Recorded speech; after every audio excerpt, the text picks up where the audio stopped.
thank you for making yourselves available. Thanks for joining this afternoon's launch of the 2020 SDGs budget report. It's a pleasure to have you join us for today's launch.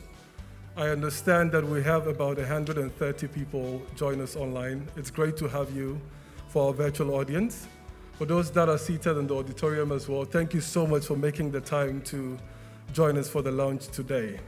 Ladies and gentlemen, we're live from the Asante Hall inside Alisa Hotel, Northridge, Accra.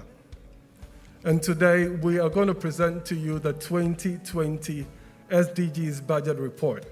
And I should state that this is the third edition that the Ministry of Finance, in collaboration with the National Development Planning Commission and Ghana Statistical Service, have put together. The initial inception launch was in 2018.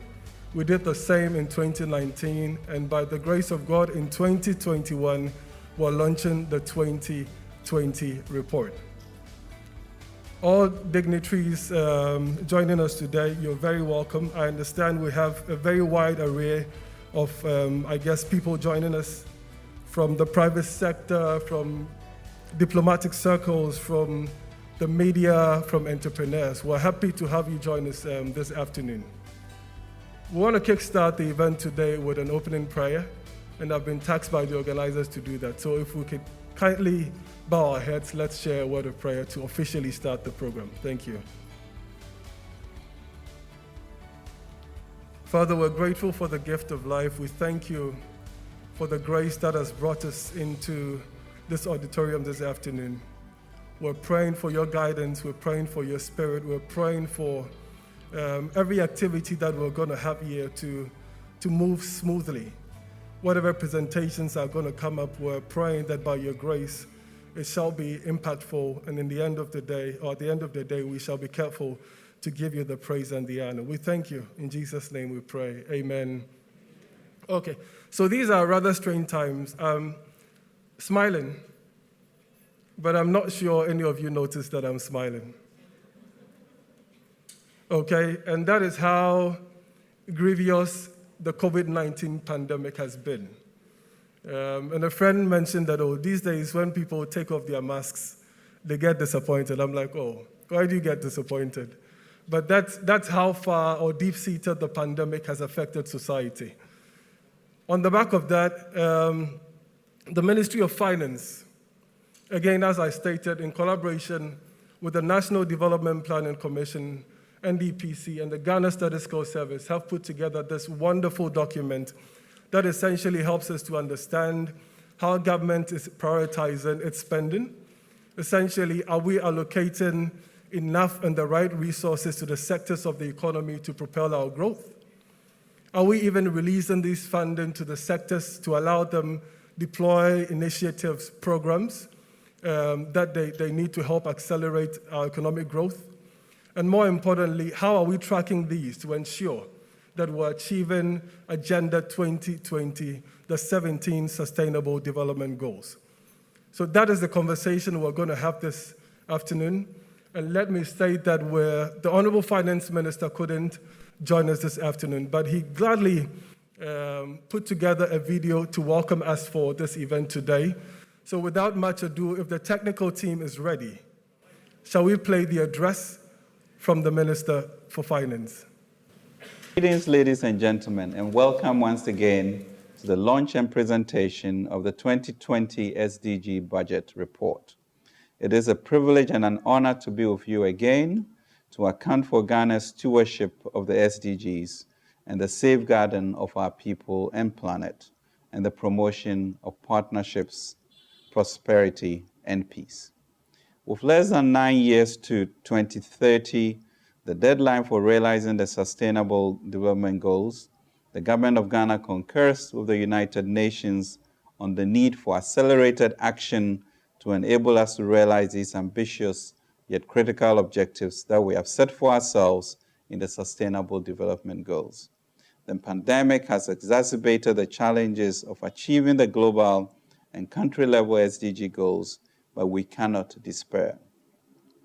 In 2018, when the SDGs baseline report was launched in Ghana, we recognized the challenges our countries were facing of assessing critical financing for the implementation of the SDGs. Aligning our domestic budget to the SDGs was the first step towards optimizing our current financial resources for Agenda 2030, and how this process could place government in a better position to encourage the injection of more private capital in the implementation of SDGs. After the development of the Ghana 2018 SDGs Baseline Budget Report, the Ministry of Finance developed an automated system to generate reports on budget allocations and expenditures towards SDG targets and goals in all the metropolitan, municipal, and district assemblies, as well as for all ministries, departments, and agencies. The new tracking system was developed after new codes were implemented in the National Chart of Account. By aggregating the information at the target level, total allocations and expenditures at goal levels could be tracked. For example, according to the 2019 and 2020 report, Goal 17, Partnership for the Goals, had the most funding allocated to it, 32 million Ghana cedis in 2019 and 35 million Ghana cedis in 2020. Meanwhile, Goal 5, Gender Equality, received 28.2 million Ghana cedis in 2019 and 65 million in 2020. The least to be allocated to a goal at the national level. Total spending on the SDGs by government through MDAs came to 31.4 million in 2019 and 35.8 million in 2020.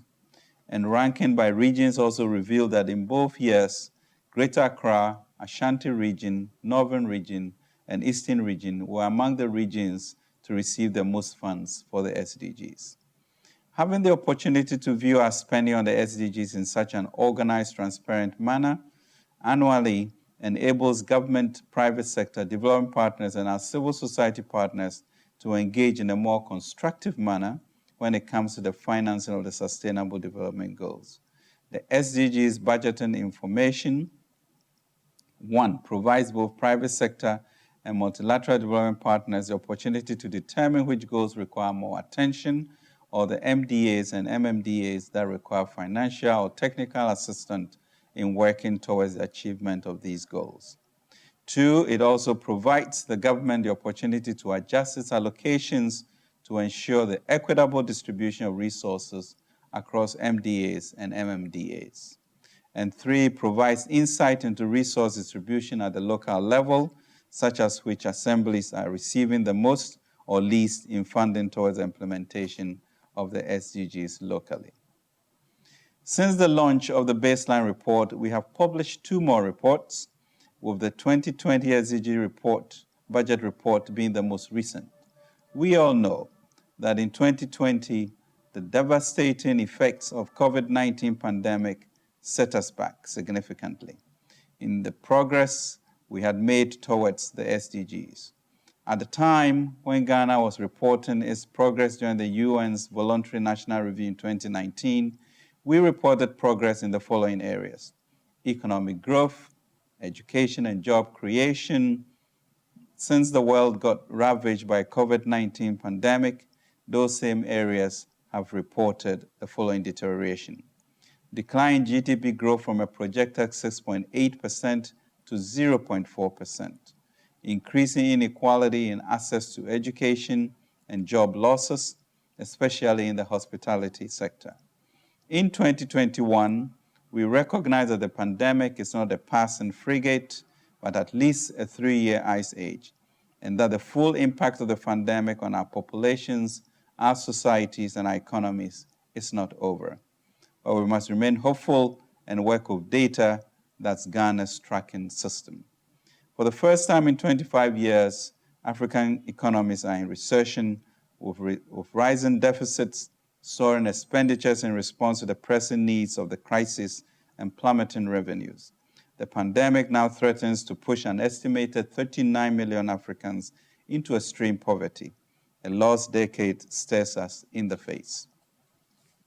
To recover from the pandemic, Africa still needs to close a financing gap of around $425 billion in the next 3 years, ramp up vaccine rollouts, build the organizational capital of the private sector, and invest in long-term and climate-conscious sustainable development.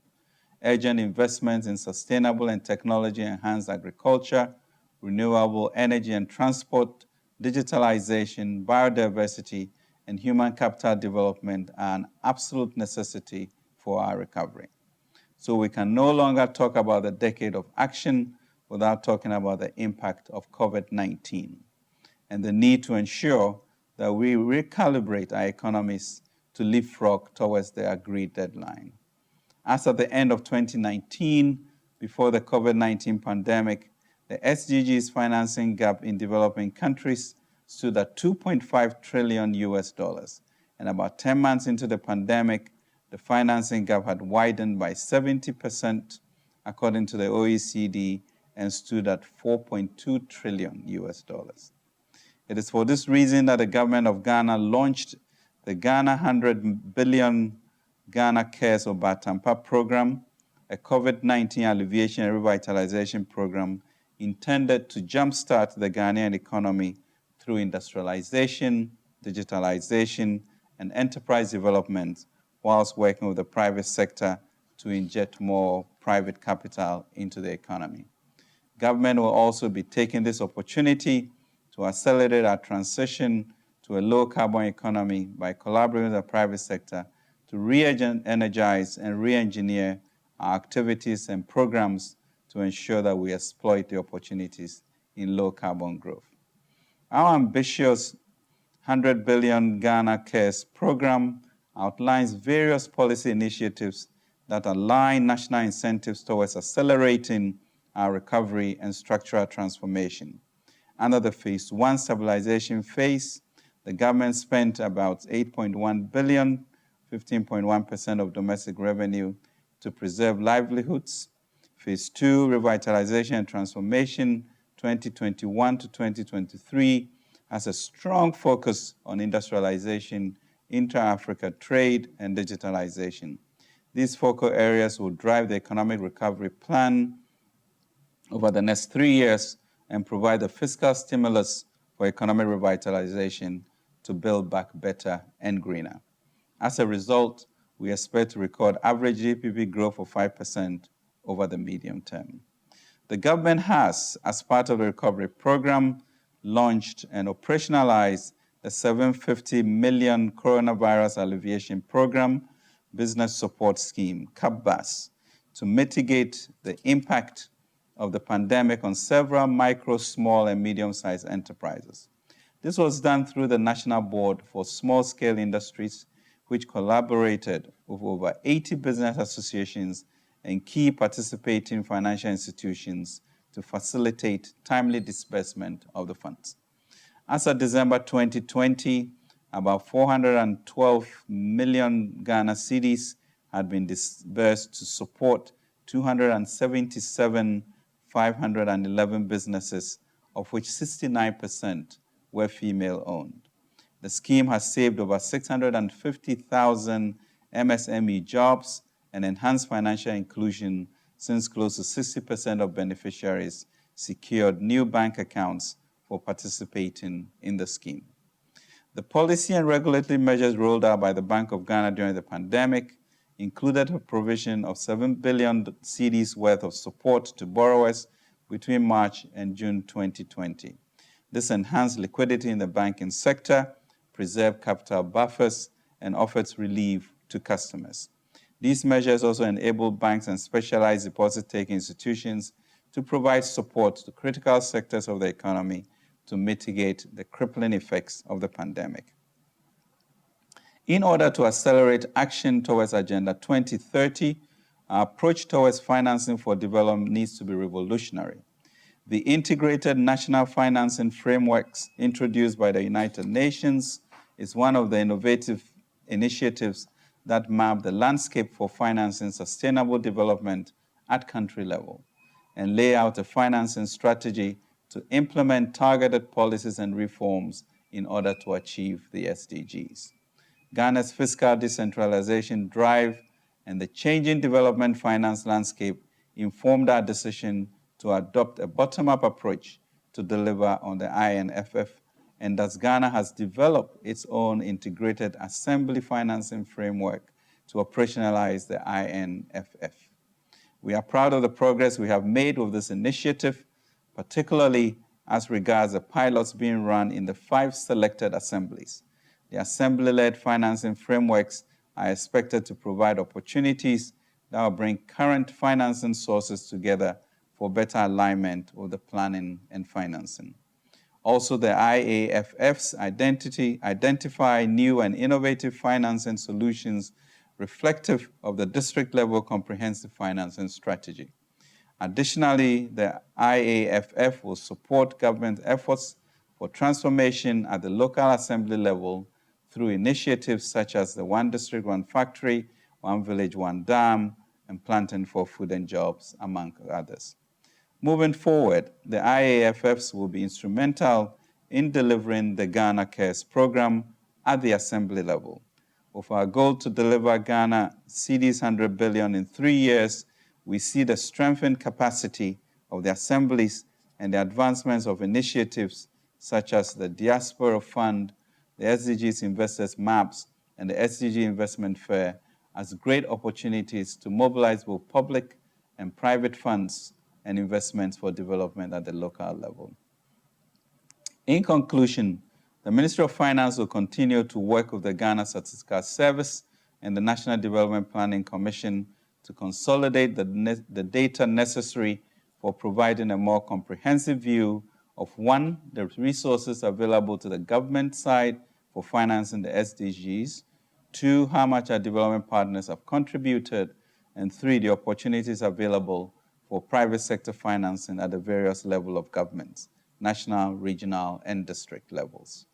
As I conclude, I would like to thank the team that put together the 2020 SDGs budget report, and would like to encourage our development partners and stakeholders to consider it a critical tool for catalyzing sustainable financing for Agenda 2030 in Ghana.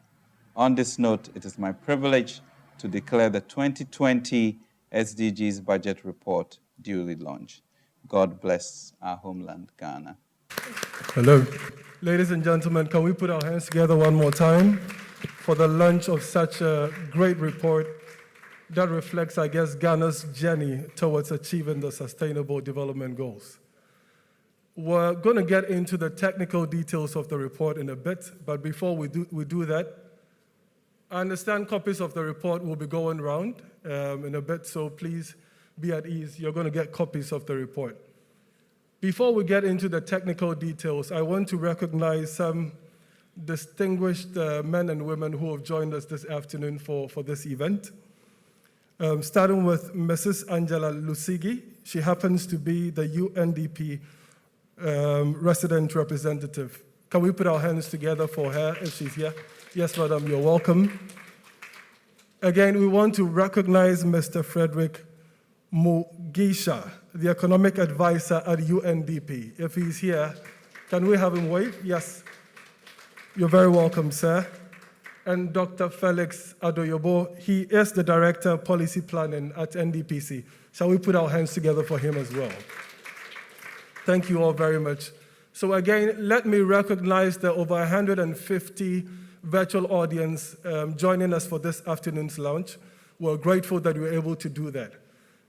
At this juncture, I want to call on Mr. Mintaboche to help us get into the technical details of the report, after which we're going to open it up for questions, and I'm pretty sure that he will be in a very good position to answer the questions we put across. So if we're good to go, Mr. Mintaboche, please join me on stage.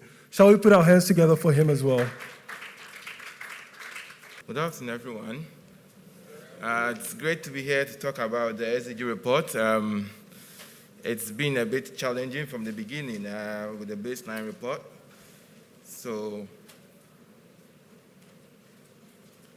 I just spent some time just to talk about some of the few things, some of the great things we've done over the period as well. Okay, so just a brief. These are the various reports we produced this far. The 2018 report, that's the baseline report. a 2019 and it just launched 2020 reports as well. And then this report was launched and recognized that some of the challenges the countries were facing with accessing critical financing for implementation of the SDGs, and aligning our domestic budget to the SDGs was the first step towards optimizing our current financial resource for Agenda 2020. So we started from the baseline report where we tried to align our resources, align our policies to the various SDG targets with some manual processes. However, some of the recommendations that we actually had was to make sure that we try to automate the whole process, where we are now able to automate the tracking of the resources that we've assigned and also the expenditures as well. So as part of the new methodology, we are now able to have the SDG targets within the chart of account as well. Due to the challenges of the challenges we had with the 2018 baseline, it's however difficult to now try to reconcile the 2018, 2019, and 2020 based on the difference in the methodologies used in arriving at some of these figures for the 2018. However, the 2019 and 2020 reports have the same automated methodology, which now makes it possible to track resources and associated expenditures as well.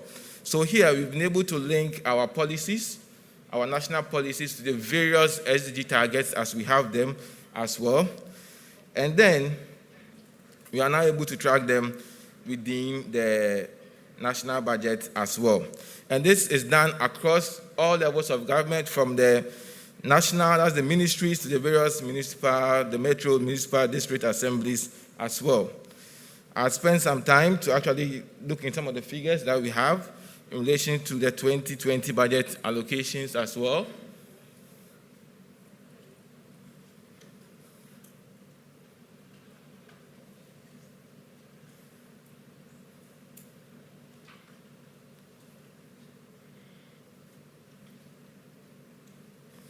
Okay, so the infograph that we have here now shows the various allocations that we have for most of the goals that we have within the report as well, with the government of Ghana funding about 67% of this.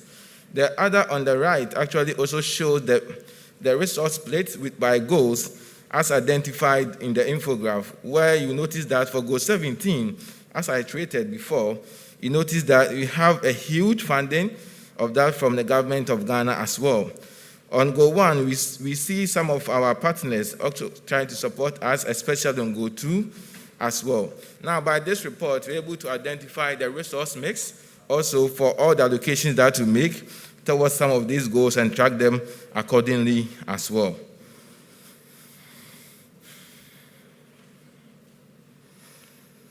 So after the development of the baseline report, the Ministry of Finance, as we mentioned, had automated the various methodologies that we have actually now designed.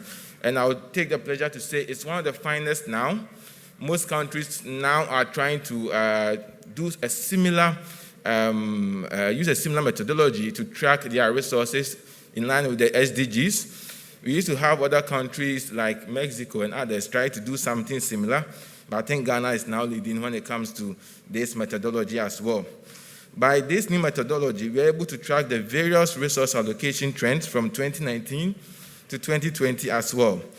From the infograph behind me, you notice that on Goal 3 and 4, we have maintained, though you notice that in 2019, the resource to Goal 3 and 4, though was low, in 2020, we had an increase in that on education and on health as well. So you notice that we are prioritizing education, and still on Goal 17, you will notice that Goal 17 still remains highest partnership for the goals as well. And that's something now we can track. We cannot just track just allocations. Now we are looking at expenditures as well. We can track the last cost center of government across the various levels of government as well. And now we are able to even identify the impact of COVID-19 on SDG allocations for the districts in Greater Accra, and I know my friends from Greater Accra are here. And you notice that the trend in the allocations, you notice that based on the pandemic, some of the revenues that they actually had to generate were not actually performing so well. And it shows in the trends in the allocation as well.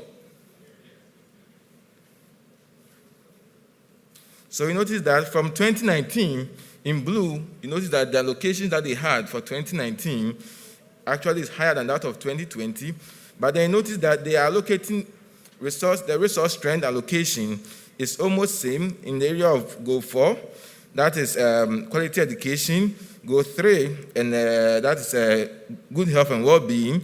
You notice that the allocation trends are really same and goes across the period as well. For the period we are tracking, that is 2019 and 2020 as well. However, for the tracking of the expenditures as well, we have also put in place measures to make sure that the transfers from MMDAs and from the national budget to MMDAs are actually isolated as part of the methodology we have here as well. So applications for the SDG report, we are looking at something to provide the private sector and the multilateral development partners the opportunity to determine which goals require more funding. So now, by this methodology, we are able to identify some of the gaps in the funding. We are able to identify the focus of the various entities of government. We are able to even track if the focus they had before a certain period is changing within a period of time. We are now able to do this with our methodology as well, and also provide government insight when it comes to decision-making into resources allocation as well. Our vision for the decade of action, we try to optimizing finance through the national budget, leveraging sustainable natural resources through government programming. And then for Ghana Beyond Aid, we are doing so many great things. The national ID card, we have the National Digital Property Addressing System, the tax identification number to access key services as well, and the local level financing of the SDGs as well.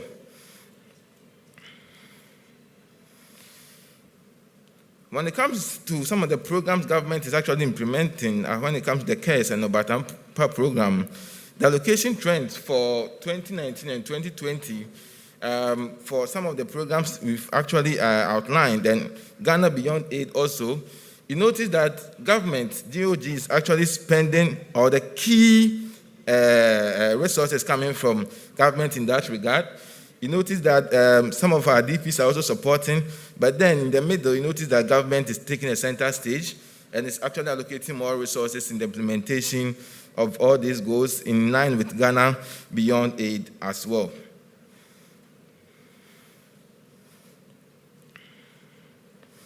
We noticed from the report that the financing reaching the subnational is a bit inadequate, looking at how terrible some of the IGFs perform, especially in the northern part of Ghana, northeast, upper east, upper west, where the IGF doesn't perform too well.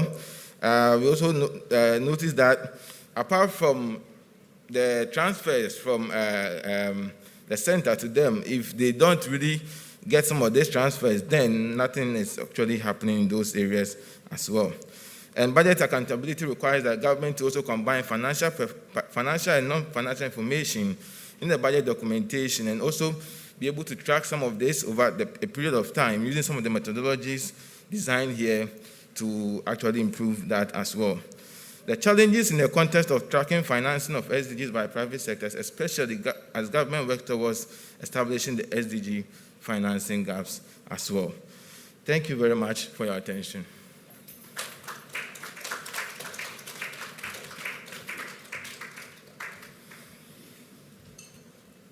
Thank you, Mr. Mintaboche. That was a fantastic presentation. Can we put our hands together for him one more time? Thank you so much, Mr. Minta. But it's interesting that most of the goals that I saw from maybe 2 to 15 seemed flat. But 17 partnerships, I guess, got the most allocation. And Mr. Minta, can I ask that you come back? We have a question and answer time. So let me start. I just want to understand what is accounting for that quantum leap in Goal 17, which is partnerships. And then we're going to come to, I guess, the audience in the room to understand if you have any questions. But I'm going to kickstart. So Mr. Minta, if you can join me here on the stage. The question to you is, Goal 17, partnerships.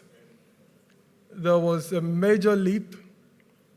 2019, 2020, we noticed that the allocation to 17 was very mega. And what is accounting for why we have so much allocation or funding towards Goal 17? After he answers that, I'm going to come to all of us in the room to understand that if we have any questions we want to put across to him, I'm sure he'll be glad to give us answers. Saminta, yes, please.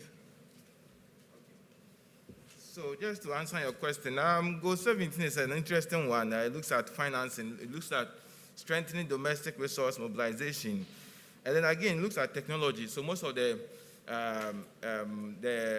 government programs that we're actually doing with the data addressing systems and then the 1D, 1F, and then it also looks at technology. It looks at enhancing technology and then making sure that there's a diffusion of environmental sound technologies to developing countries on favorable terms. Also, it looks at promoting trade. So you notice that most of the COVID alleviation stuff that government is doing now is aligned to that goal as well. So we have that goal being very huge. But if you look at the trend, you notice that government also has a focus on health and education. So if you look at the infograph, you notice that health is high, education is also high, and the trend is as such. So the main priorities of government actually has been seen in the allocation of the resources as well. Thank you. All right, thank you very much. My name is Ampom Isaac, and I work for Concern Health Education. Making your presentation, you said up north, IGF don't seem to be enough. You also did not indicate to us if there has been a contingency in addressing that. So is the DPs holding that gap, or what strategy is government using to match, if it were, squarely, for them to get to the IGF gap, so to speak? Okay, thank you very much for that question. Okay, so the period we are looking at, that's 2019 and 2020, we are looking at the period of the pandemic where there are some protocols and then people are even a bit scared to actually go out and actually do certain activities that they normally do. However, from the MMDA's work process, they have what we call the REAP, the Revenue Improvement Action Plan, which actually details how this MMDAs try to generate revenue.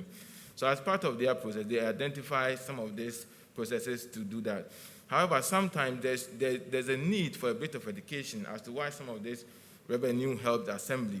So often at times, some of this education is actually given them, but sometimes too, there's the other part of it where people are still not ready to actually pay for some of these services that are being given them as well.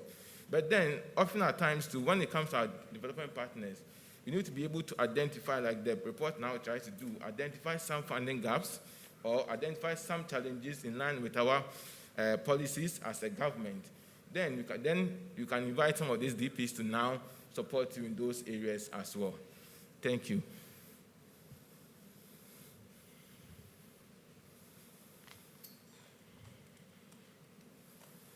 Yeah, my name is Samuel Boating Arthur. I'm coming from the CSO's SDG Platform 3. Now, coming from Platform 3, my concern is on health. Yes. Now, you know, they say the devil is in the details. Yes. Now, we've seen some prioritization based on the expenditures or allocations to health. But from other studies also, we found out that quite a substantial part of the allocation to the health sector goes into settling allowances, dealing with remunerations or compensation now. So what actually goes into infrastructure and what is supposed to drive, goods and services, is quite a portion which is not too good now. Okay. So I'm finding out as we report on this, it will also be clear that we come out with the clear details, so it becomes clear also to us. And we begin to dialogue within our ranks to see how we can deal with some of these issues. Because if we really want to improve the health sector, and we still continue to allocate or spend more than 80% of what goes there on compensation, then there really is an issue. Now, I still think the explanation for that leap in expenditure for Goal 17, not too clear for me, because the indices that should be pointing to what 17 represents are also not too clear. Now, we hear technology, we see, now, how are we using technology to drive it? So clearly we can outline them in a manner that, or I'm beginning to think that the partnership section was to look at how all these goals align, and within those alignments, how we could make some gains. Now, so if the aligning point is taking so much of that budget, then we begin to ask ourselves, are we really getting value for money within that chain? Thank you. Okay. Thank you very much. I think you made mention of some great points in there where we try to exclude the compensation of employees from the analysis that we do. Actually, that has been excluded because if you include that, then you have Goal 3 and Goal 4, because if you look at Ministry of Education, their numbers by their compensation of employees, then you also have a steep data showing in there as well. However, I'm of the view that you don't have to always exclude it, but though this, because it's government putting some persons in the schools to be able to deliver service, because you're looking for quality education. So definitely, I also share your view that yes, we shouldn't maybe have too much of it, because then you are not able to give them goods and services, now buy chalk and others. But there's a balance of it, actually. But this report now tries to take away the compensation of employees. That's why you notice that education seems to be a bit low from there as well. However, we also look at resource mobilization in there as part of Goal 17. And then the other priority programs, most of it are sitting within Goal 17. Most of the priority programs are sitting within Goal 17. And they are aligned to some of the urban mobilization, the industrialization, and some of them in there as well.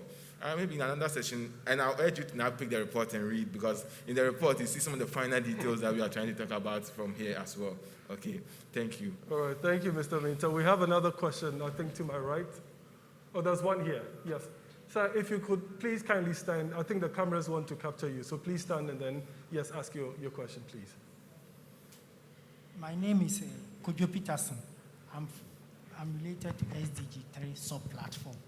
I want to find out whether there is some deliberate attempt in terms of the resource allocation for Goal 17, in the context of the fact that some of the issues relating to Goal 17 cut across most of the goals.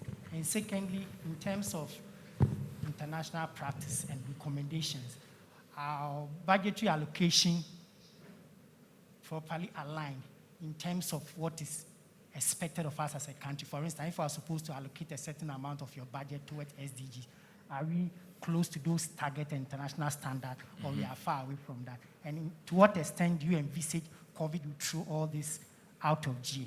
Okay. Thank you very much. This is a very detailed question, but I hope you still get to pick the report and read, because you are trying to address most of this in the report as well. However, I would answer them here as well.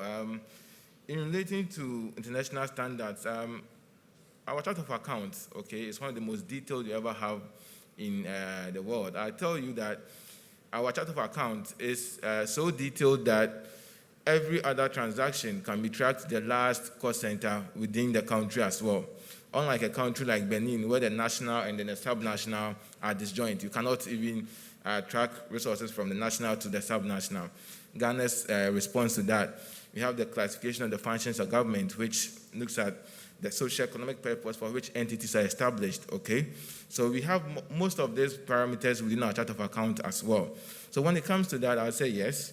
Ghana's budget responds to that. We are doing program-based budget, and I think most countries are doing something similar as well. When it comes to allocation as to if you are meeting international targets and others, yes, I would say we are meeting some of them. However, every country might have different priorities and then policies. And if you know now, the talk in the news, there's some challenges that we are having. So if you are addressing some of them, the prioritization of resources, okay, could actually play a role in how much goes into which sector and how much actually is received by some priority programs as well. So that also comes to that as well. However, when you made mention of the mix and the targets, part of this report is also to aid us. The methodology we have here is to also aid us to identify some of the financing gaps that we have. We might not be able to provide everything, but how would you know if I'm not able to provide everything? It's through some of this methodology, some of this tracking that we are doing, because what gets measured gets done. So if you're not getting a measure of it, then you don't know where you even are. So this is the start of it. And now we are measuring, and then we know. By this methodology, we're able to even know the focus. Like you said, every MDA, MMDA own their budget. The Ministry of Finance will now allocate you resources, but then there's a principal account holder, okay, who now is responsible for that. And the budget is prepared along the functions of this MDA or the MMDA as well. So it is not a deliberate attempt to say that, okay, all the districts in Greater Accra, you should allocate your resources this way. No. But by this methodology, we're able to identify if the districts in Greater Accra, their focus is changing from education to health. We are able to know. And we are now able to ask the question, why the change? Okay, is it that now you have you've been able to do a measure to see that you are meeting certain targets when it comes to education? That's why we have a shift in focus to maybe health. If you look at the report, you notice that between KMA and AMA, KMA prioritizes more about health, and then AMA prioritizes more about education. And I'll urge you to read the report and some of the details, final details you find in there as well. Thank you. That's a good explanation. I think we have time for just one more question. So just one more, if the lady can take it. Okay, good afternoon. My name is Levlin Kunedu Asiedu. I am also coming from the Ghana CSO's platform, sub-platform 5, that is gender equality. And to see that the figures for gender equality is one of the least as far as budget allocation is concerned, gives me a great concern. And I am asking, what has accounted for that least amount? Because we know that in the pandemic, women and children are the most affected. And we have the report to buttress this point. And yet the budget that has been allocated is so small. And domestic abuse, streetism, unemployment, the greater portion goes to women, and then children and girls for that matter, and then persons with disabilities for that matter. Yeah. So how is it that in this category of people, who, which represents about 50% of population, are being so disadvantaged? What is the strategy that is going to be put in place going forward? I know that the National Development Planning Commission will have a great response to this question, but as you standing here, what do you have for us? Okay. How can you engage us and let us know that we are not being disadvantaged? Thank you. Okay, thank you very much. I'm happy to answer your question. Actually, with the allocations that you saw, okay, we are looking at direct allocations. However, there are indirect ways, and the allocations try to address some of these challenges that you raised. For example, the Ministry of Interior, Ministry of Local Government receive certain allocations in that regard, but then it might not be directly assigned to that goal. So if you check like goal 8, you might see something there. You might check on goal 1, you might see some of the some activities being done, but the linkage is to that goal. But however, when those activities are undertaken, there are impacts of it on gender. But like you said, the direct allocations to gender are low, but I'll tell you that there's a lot of activities like you mentioned in that area, in these times that we've actually undertaken, and then resources actually are aligned in that regard. But just as I said earlier on, this is direct. The other indirect ones, you might have to see them from the report as well. We've identified a number of them in the report as well. So look at the policy initiative part of the report, where you see some of the things that are being done by government in that area as well. Thank you very much. And I urge you to read the report, so you find most of the details in there as well. Thank you. Thank you, Mr. Mintaboche. That's instructive. And thanks for that question. Really, really insightful to note that we're not doing much, or there's not much allocation going to women and children in general. I understand there's a contribution from the back, so if you can please pass the microphone on to him. All right, my name is Raymond. Just to add to what Mintan said, on the 17th particularly, if you look at government mantra, is to drive this country beyond aid. What it means is that most of the strategies we have to do is to try to harness how to mobilize domestic revenue.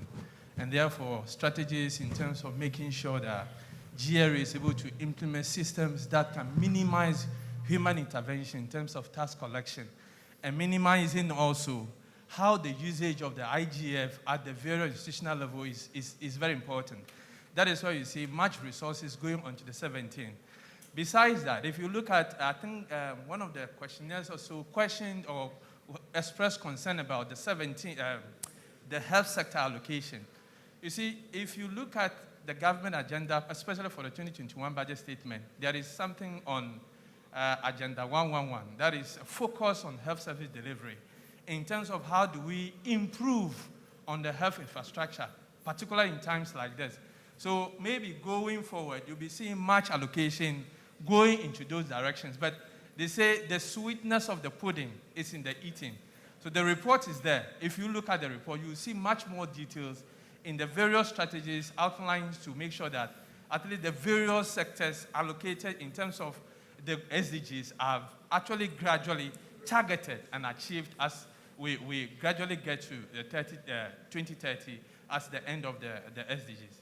Thank you. Okay, so I think Mrs. Gladys Osawote has something to share.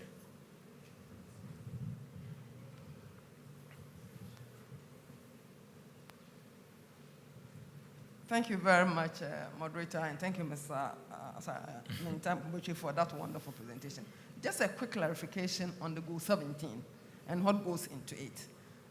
We are attempted to think that every expenditure that is going there, every allocation that is going there is going into organizing partnerships.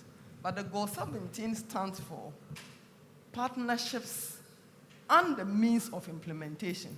So partnerships for achieving the goals, and then the means of implementation. And the means of implementation, there are basically two. The Addis Ababa Action Agenda, and then the Paris Action for Climate Change funds. And the means of implementation, number one, the Addis Ababa Agenda, number one of it is domestic resource mobilization. So all the expenditures that is going into revamping your tax systems and making them more effective is considered as part of expenditures in Goal 17.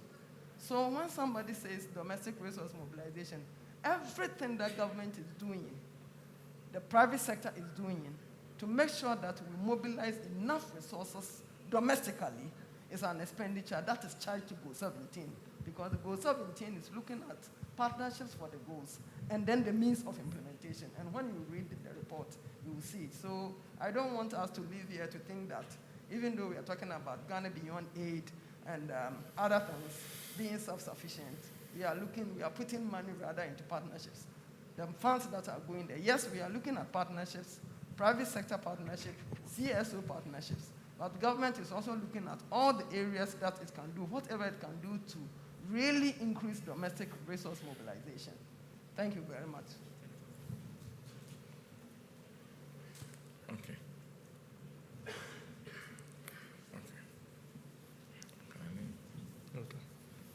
All right. Shall we put our hands together for him one more time? Thanks for those explanations and the clarity you've given to us on why I guess so much allocation is going into the various goals or the SDGs.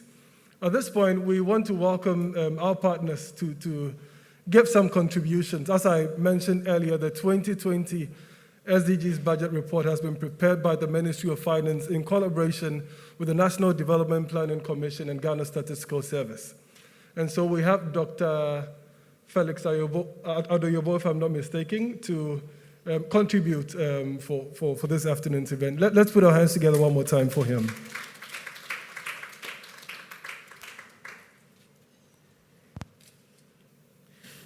Thank you very much, Fifi, and grateful to the organizers for inviting NDPC to share a few words at this afternoon's event.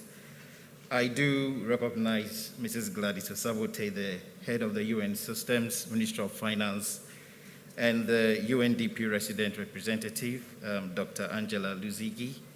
And I also want to acknowledge the presence of representatives from the MMDAs and then MDAs here with us this morning, as well as representatives from the private sector, civil society organizations, media houses. Ladies and gentlemen, good afternoon. I bring you warm regards from the Director General of the National Development Planning Commission, Dr. Kojo Mensah Brampa, who is unable to join us here this afternoon. On behalf of the Commission, I would like to congratulate the team led by Minister of Finance for doing a great job in producing this report, which is the third in the series. We applaud their commitment and their drive to sustain this process of helping us track our budgetary allocations, releases, and then expenditure on the SDGs. We also do acknowledge a vast improvement in the methodology that's been used in this process, and then the quality of information contained in this year's report.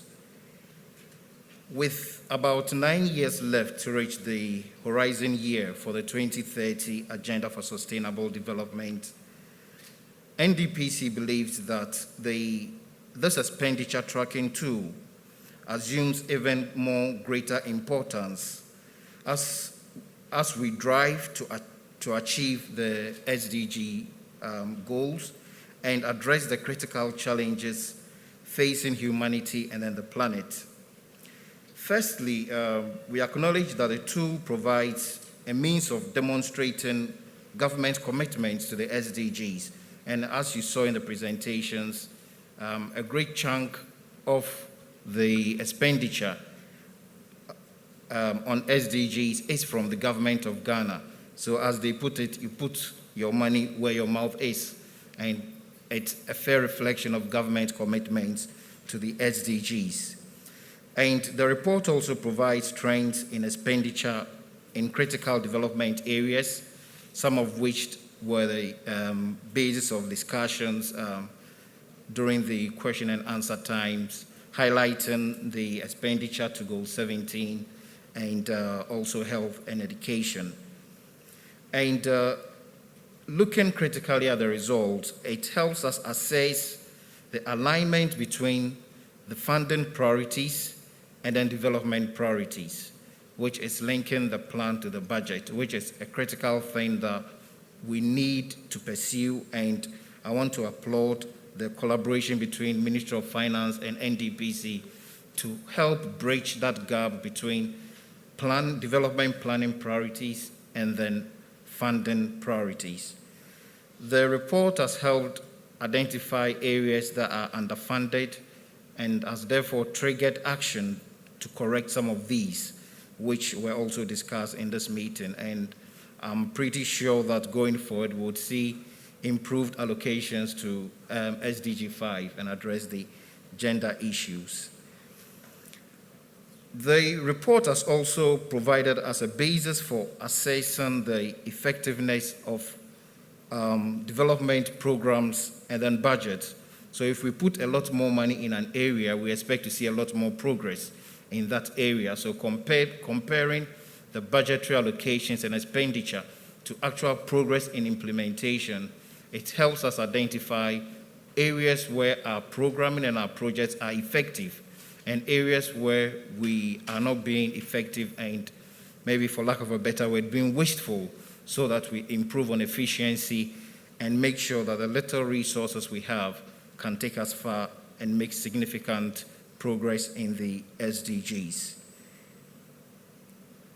The expenditure tracking, again, from our perspective, is a useful way of promoting accountability and transparency. And if done right, which we are doing, I believe, it engenders support from the citizen, from businesses, civil society, organizations, and development partners for the national agenda as we come clean and clear on where we are putting the money. Everyone sees what is being done, and we believe it's one of the critical factors that we need to be able to demonstrate to mobilize the critical support needed for us to achieve the SDGs. And I would say that the NDPC also sees great value in this SDGs expenditure tracking exercise, and we will continue to support the process and then help improve the tool to make it very robust and very reliable.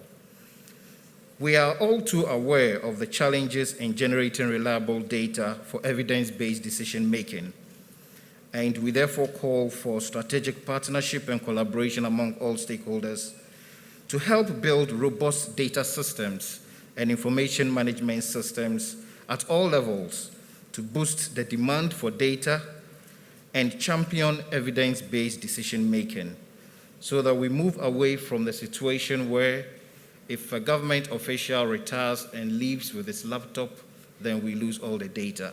I think we need to do better than that. And on that note, I say a very big thank you to the organizers. Thank you for your attention, and God bless us all. Thank you. Thank you very much, Doc. Thank you very much. Indeed, we need to build very robust data systems such that there's continuity of government business if there need be. At this point in time, we want to take responses from our major stakeholders. The first I have on the list, from what I understand, is Ms. Courtney Lawrence. She is the Managing Director and Head of Sustainability and Corporate Transitions in Europe, Middle East, and Africa. I understand she joined us via Zoom, and therefore, Ms. Courtney Lawrence, if you are ready, we want to have your response to the report. Thank you. Much. It's a delight to be here. It's such an important and inspiring occasion. The Sustainable Development Goals, as we all know, are the roadmap for how we achieve a better and more sustainable future. And today, with the launch of Ghana's 2020 SDG budget report, the government has once again shown its commitment to achieving the global goals. Given Citi's global footprint and our role in financing economies around the world, we also recognize the role that banks play in financing the SDGs. We are privileged to be a trusted partner to Ghana's Ministry of Finance, and we're honored to accompany you in advancing innovative SDG financing solutions. It is robust planning and transparent reporting, like what we've seen in Ghana's SDG budget report, which enables financing for the SDGs to happen in the capital markets. And it is our hope that Ghana serves as a model for countries around the world who are looking for ways to attract foreign direct investment and other financing solutions for the SDGs. Thank you so much for inviting me to this event.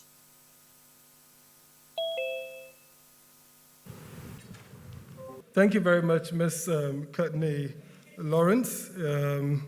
So I picked that robust planning and transparent reporting are critical in achieving the Sustainable Development Goals. At this juncture, let me call on Ms. Angela Lusigi, the resident representative of the UNDP to give her contribution or response to the report. You're welcome, Madam.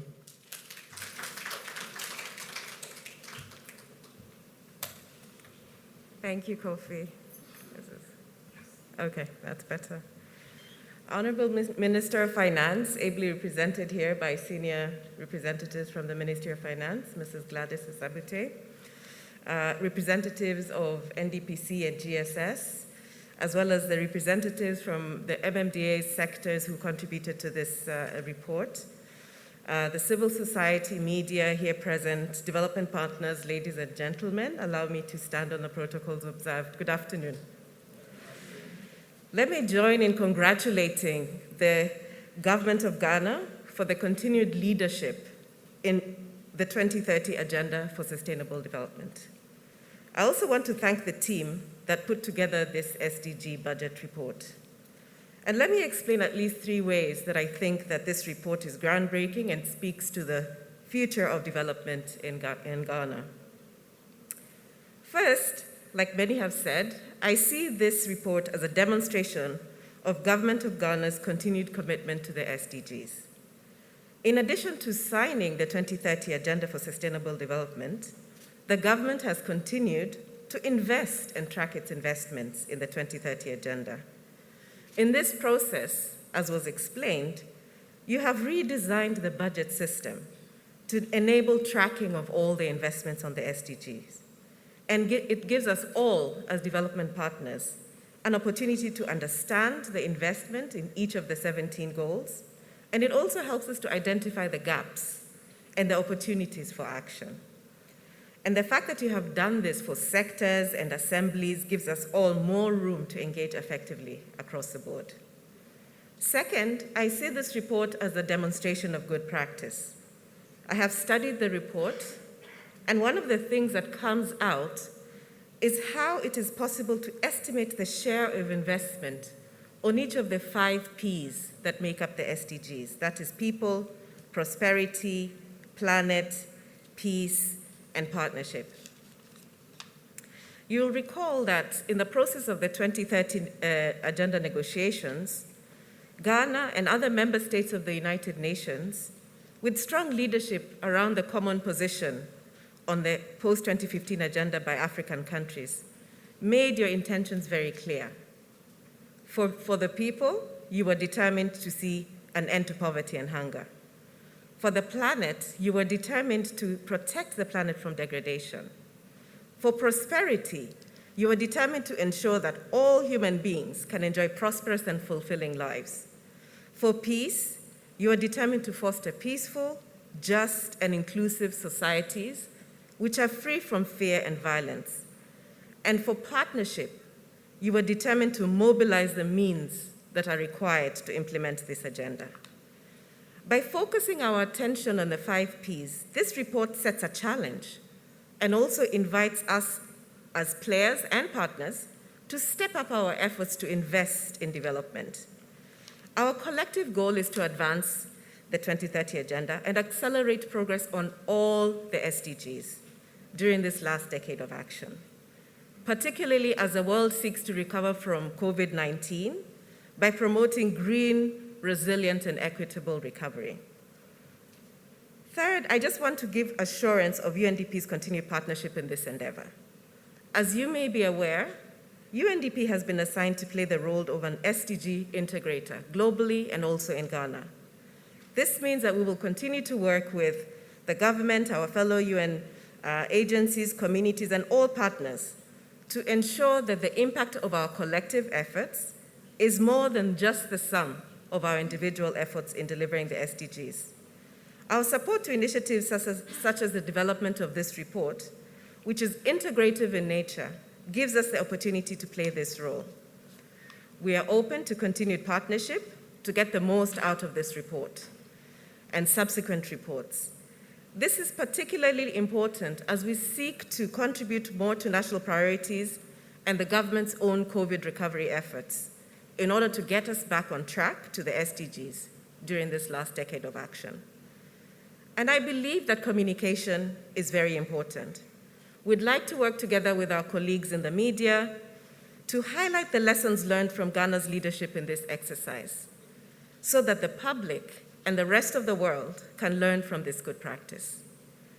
I also see us working together to engage diverse partners in the public and private sector to appreciate the opportunities that they have to complement the government's own efforts by investing in inclusive and sustainable development, so we can close this financing gap that is so obvious.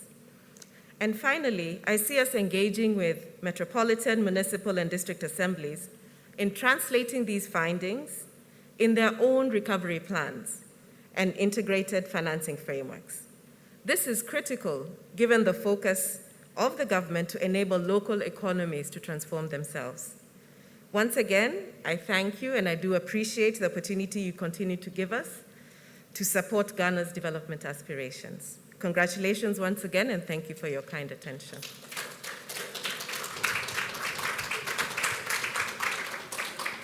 Thank you very much, Ms. Angela Lusigi. For those of you that are wondering why Goal 17 is getting the most traction, she just mentioned in her statement that she is committing to partner with government.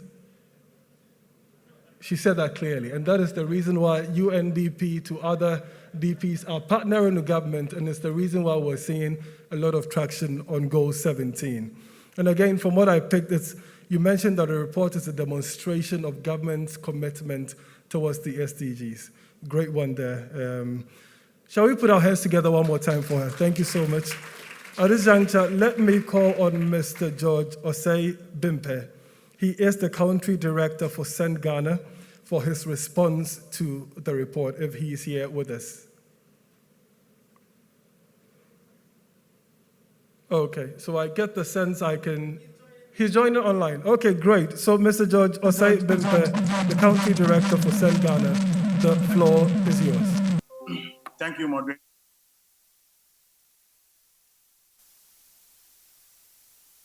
The representative of the Honorable Minister, Mrs. Gladys Sabote, representative of the UN, the team from the Ministry of Finance, ladies and gentlemen from the press, cohesive CSOs, I stand on the earlier protocol to extend a hand of congratulations to the team at the Ministry of Finance on behalf of civil society for the great work that they have done. Indeed, we want to associate ourselves with the earlier statement by colleagues that this surely demonstrates the government commitment to open itself to accounting for its stewardship insofar as the SDGs are concerned. And we are excited that demand side, supply side accountability is being pushed forcefully from our government, and we are very happy about that. As civil society, our role in the implementation of the SDG is clearly cut out. We are advocating for improvement in implementation, arrangement. We are advocating for allocation, efficient and equitable allocation of resources. And so certainly, this report comes in hand to facilitating our work. It presents us with the source of information with which we will do verification of government's data. We would be interested to find out how impactful such investments have been made, and how these investments are changing the lives of our people, especially those who are in hard to reach areas, so that we do not only give credence to the mantra of not leaving anyone behind, but we also find constructive means of engagement to ensure that indeed no one is left behind. This report is coming in to help us to, not only to hold our government accountable, but it is also challenging us to be accountable in how we are also making contributions to the SDGs. And I would want to suggest that in future, we should find ways of incorporating whatever expenditure that civil society is also incurring or putting into the implementation of the SDGs. If for nothing at all, Paragraph 89 of the declaration requires us to be accountable for what we are doing as civil society. And so we should look at creating that opportunity for civil society to account for whatever that we are spending, so that when we talk about SDG budget reporting, probably in Ghana, we will show the way of not only talking about what our government is providing, but also what civil society is also investing in the SDG. And this is very important for us to also see reality, the challenges that our government is having, so that we will be in position to support revenue mobilization effort that is very critical in the implementation of the SDGs. We all talk about, equity in inequality, the challenges in not reaching so many of our people. And some of my colleagues this afternoon have talked about the fact that some of the goals were not, didn't receive, equal attention. All of this boils down to the fact that as a country, we will need to mobilize a lot more resources. And so for government to open itself out and to be transparent on how it is providing investment into the SDGs, it provides that the moral grant and authority to support revenue mobilization effort. Unfortunately, the minister is not here, but Mrs. Sabute, we want to use this opportunity to, for example, suggest to the ministry or reiterate our earlier call that all legitimate means to mobilize revenue is very important, and we support it. So, for example, we think that an important initiative like the luxury car tax should be taken a second look at. The earlier implementation may have had its challenges in terms of the categorization of the cars. So, for example, we do not want to use engine capacity again, but we use brand. We know that if you are driving Mercedes-Benz, Range Rover, whatever, those are luxury cars. And so we would certainly support our government to tax those people in order to put it into social investment. This report is going to help us to also, track on the ground impact that we are making. And we are very grateful that government continue to show commitment in producing this report. The consistency is commendable, and we congratulate the government for that. On behalf of civil society, we reiterate our commitment to partnering with government. It is our responsibility, collective one, I must say, to ensure that we succeed as a country. And to be successful, civil society, we are poised to continue our advocacy, our tracking, and our engagement, and the little services that we are providing in the the little corners to complement government effort as we see it as a collective venture. Thank you very much, Mr. Moderator, and God bless our homeland, Ghana. Shall we put our hands together for him, Mr. George Osei-Bimpa? Thanks for that great submission. And if you heard again, the last statement he made spoke about partnerships. Yep, that is the emphasis. He spoke about partnerships as well. But again, I heard him clearly say that it's a tool for accountability, which is very, very critical. Another takeaway, well, he also mentioned that maybe we should be reconsidering some of the tax lines that we introduced in the past. I don't know.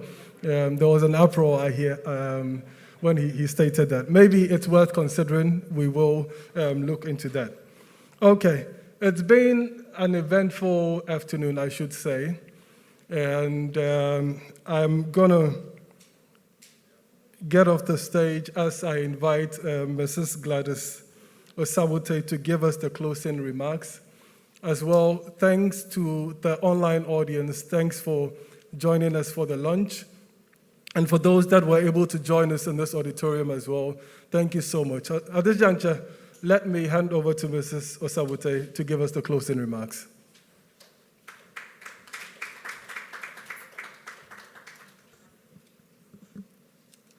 Good evening, ladies and gentlemen, those of us present here, and also to our colleagues who are joining us virtually.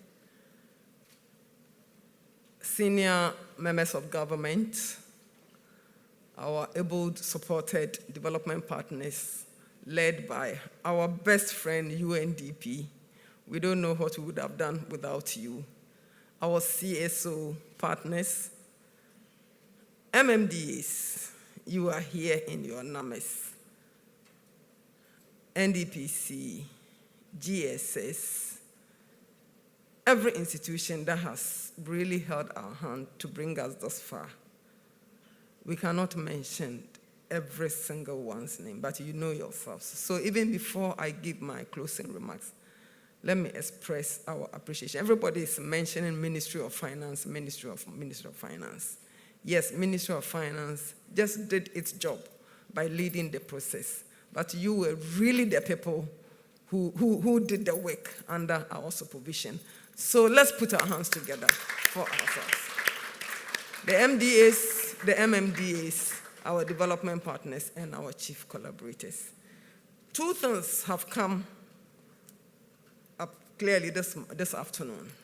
The SDGs budget report is an accountability tool, and it is a decision-making tool. I love the questions that were coming up, because that's exactly what this document is supposed to do. For us to know what we are doing as a nation, as a government sector, as a private sector, as the CSO sector, and then ask the relevant questions with the aim of bridging any gap or filling in the potholes so that together we can hold each other's hand and then achieve the SDGs. So this afternoon, you have all done your work. You have performed the roles that the SDG governance system expects you to do. We haven't done this report to say that, look, we are perfect as a nation, we are perfect as institutions involved in the implementation of the SDGs or the funding of them. We have done this so that the gaps will be determined and the rightful decisions will be taken to bridge the gaps. So as you saw the potholes in the presentation and in the numbers, and you asked questions, you were also doing your job that you have to do. And I wish to congratulate you for actually setting up and doing your part of the job so that the SDGs will be implemented to its logical conclusion. 2018, when we started with this process, it was a novel. Apart from Mexico that had done it to a point, nobody had done it before. But again, the government took the bull by the horn to say that this is what we want to do, because if we have aligned the SDGs to our development framework, then the funding of every developmental intervention on the ground should also be aligned, and it should be monitored and closely monitored so that if in case we are drifting off, we will see it as a government and the necessary measures will be taken to bring ourselves back on track. This is the third edition, and I must say that we are improving, and NDPC really alluded to the fact that even the methodology has improved substantially, and that is where we want to get to. You know, the Sustainable Development Goals, the Agenda 2030, is not only about global goals, it's a local agenda. So in whatever ways you can use it as a development framework guide to improve whatever sector of your economy, is welcome, and that is exactly what we are doing. So we are improving on the methodology. Our budget guys are doing excellent work with a chart of accounts. We have moved from the goals, we have come down to targets, and we are even going into the indicators and everything, meaning that the appropriate data and everything is also being shaped. Without the relevant quality and timely data, we are unable to account and report on the SDGs. And I must say that when we started with this process, it was not every data we needed that was available. But in the process, a lot of investment had gone into the data sector ecosystem. And now, administrative data, we can boast of it, that it's something that we can write home about. And without waiting for the 10-year-old census and the 5-year-old surveys, the administrative data that we collect routinely as part of the work that we do is also happening in reporting on general developmental interventions, and especially also on the SDGs, which is also something that the SDGs budget report has actually brought to the fore. So today we are here. The Honorable Minister has successfully launched this report. let us all take the report home, study it carefully. And as you study it, don't ask what somebody can do to make it better. Hello? The SDGs and Agenda 2030 is about leaving no one behind. And then also no one actor being able to do it alone. The government has its role. The private sector has its role. CSOs, we have our role. Our friends in the media, they have their role. Development partners have their role. So as you read it and you see gaps, ask yourself, what can I do? Maybe all you can do is to ask questions and hold somebody accountable. But we also heard about resources going into sectors and ministries, and they're using them for things that are not directly related to project interventions and other things. Is there anything that you and I can do, even with this? I would want to reiterate here again that Goal 17, SDGs Goal 17, is not only about partnerships. If you read it carefully, it tells you partnerships for achieving the goals and the means of implementation. And as I have said, the means of implementation, there are two major ones. The Addis Ababa Action Agenda and then the Paris Action for Climate Financing. And these things, whereas with the partnerships, they are already there, these two major means of implementation, they require revamping. They require investment. So all the investment that Ghana government is making, talk about the national identification, the street naming, everything that government is doing for all taxpayers to be roped in, to be able to contribute their quota towards domestic resource mobilization is an expenditure that is charged to Goal 17. So let us have that also at the back of our minds. One thing that I want to leave with all of us here, the report consistently has shown that government of Ghana is the highest contributor in terms of financing to the SDGs in general. And that, in effect, can also be extended to developmental interventions, meaning that when we talk about Ghana going beyond aid, we are really on course. Because if you take the SDGs implementation, and GOG is the highest contributor there, not any one single development partner, not one single private sector, or even the private sector in total, it means that the government is taking the agenda serious. The government is taking its developmental intervention serious. The government is taking the people, planet, prosperity, and everything serious. And so we are putting our resources where our mouth is. That is one revelation that I want to end with. Thank you all for coming. Our friends from the media, you have always been our good friends. Thank you very much for coming. And please, as you report, let us report what the report is able to do for us, and also report on what everybody can do to make this nation of ours a better one, and what each of us can do to complement the successful implementation of the Agenda 2030. On that note, thank you all for coming, and may the Lord bless us all. Thank you. Thank you very much, Mrs. Osabote. So Agenda 2030 is about people, it's about the planet, it's about peace, it's about prosperity, and it's about partnerships. Quickly, let me indicate that for those that joined us online, the report is available on the Ministry of Finance website. So if you go to mofep.gov.gh, the report is available for you to download and peruse, I guess. For those that are in this auditorium as well, I guess as you're walking out, they will hand you copies of the report. So once again, thank you for making yourselves available to join us launch this report. It's a great tool of accountability, and we hope that come 2022, you're going to hold us accountable again on how we're tracking and implementing the 17 Sustainable Development Goals. On that note, I'm going to say a word of prayer, and then we can bring the program officially to a close. Let's bow our heads and pray. Father, we thank you again for this moment together, and we pray and speak prosperity. We speak peace over Ghana. We ask that let all grace abound upon us. May your blessings forever continue to be upon this nation. Preserve us, preserve the peace that we have, and continue to make us great and strong. We ask in the name of Jesus Christ. Amen. Ladies and gentlemen, thank you one more time. Thank you.